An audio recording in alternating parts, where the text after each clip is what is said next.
Dinosaurs? Only thousands of years old? And not millions of years old? What? What? What? What? Welcome to Three Things Thursday, where we present to you three things that you quite possibly did not know. We're going to present things to you that are going to challenge your thoughts on accumulated knowledge. Things that you've learned in school and have been taught in the classroom. For example, did you know that the Earth is covered in 100 tons of new dust every year? That's right. We are covered in fresh dust every year. It's not just your children and the outdoors doing it. It's space and a little bit of the outdoors. This is where the dust comes from. 60 tons comes from the atmosphere, comes from space, and they call that space dust. And it just comes in, it's from satellites, moons, asteroids, stuff that just passes on by or is attracted by the sun. This accumulates on the planet and to the tune of 60 tons freshly covers our Earth. Then everything biological is always shedding its skin. Plants, animals, humans, we are always giving off little bits of cells and little particles of dust. I know it's gross, but it's science. So, 100 tons of dust freshly accumulates over the Earth every year. This adds up to about 3 to 10 feet of fresh new Earth every 10,000 years. Keep track of that. Second, did you know that they've been finding soft tissue in dinosaur fossils? Yes. The two famous theys that have been finding soft tissue on dinosaurs are Mary Schweitzer and Mark Armitage. These are two scientists working for two different schools who took dinosaur bones, fossils, and put them in an acid solution, a very light acid solution that would etch away the rock, and then whatever's left behind, they could investigate.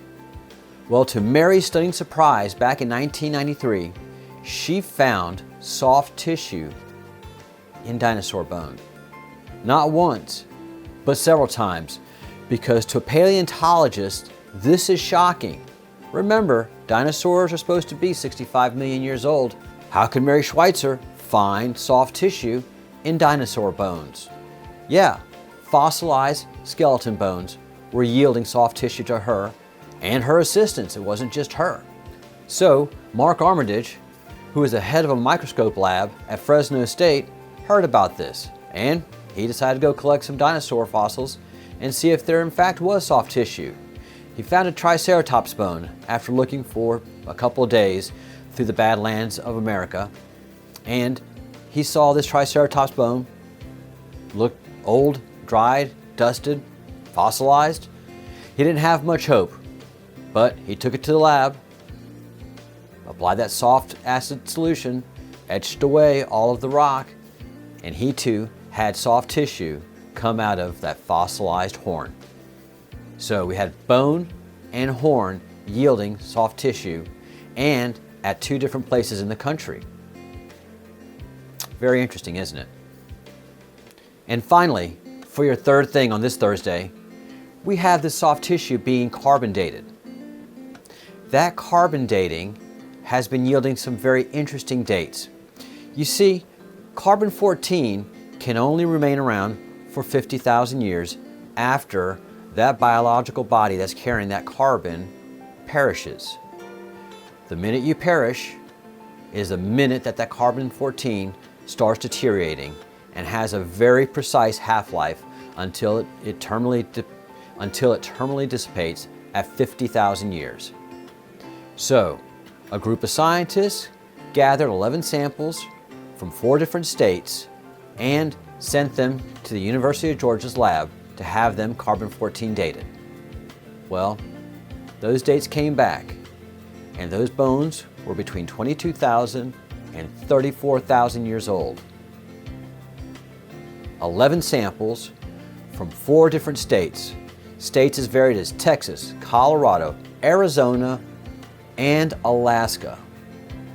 Also, after this test was done, China and Madagascar also submitted samples. All of them came back to 22,000 to 34,000 years old. This is very concerning because the hard science, the actual depth of the bones, soft tissue, and the precise carbon-14 dating are telling paleontologists that their fossils are between 22 and 34,000 years old. But you know what the paleontologists are doing?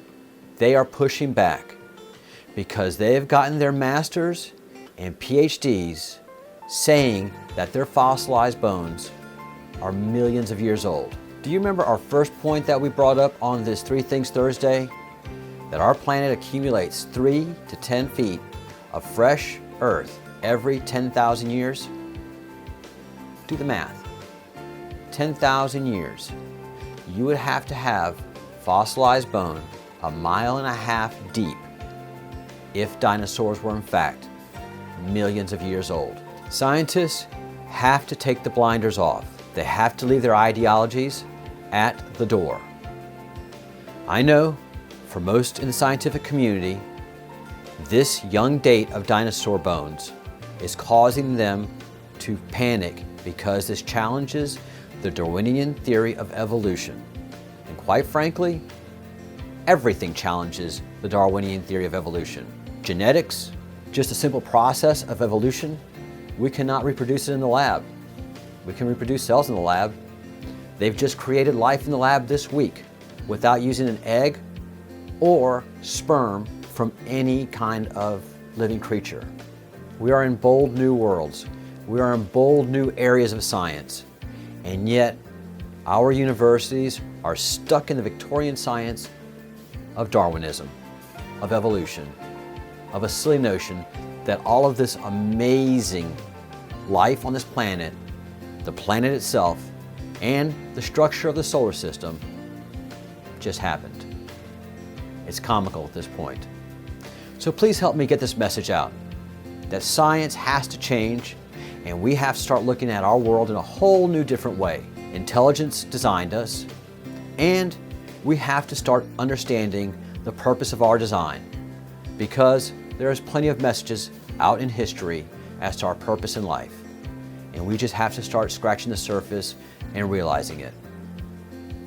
Three Things Thursday is always going to challenge how you view things and hopes that you go ahead and click the like button, the subscribe button, and the reminding bell so that you can know whenever a new Three Things Thursday comes out. I'm Charles Chambers, and this has been Three Things Thursday. Take care.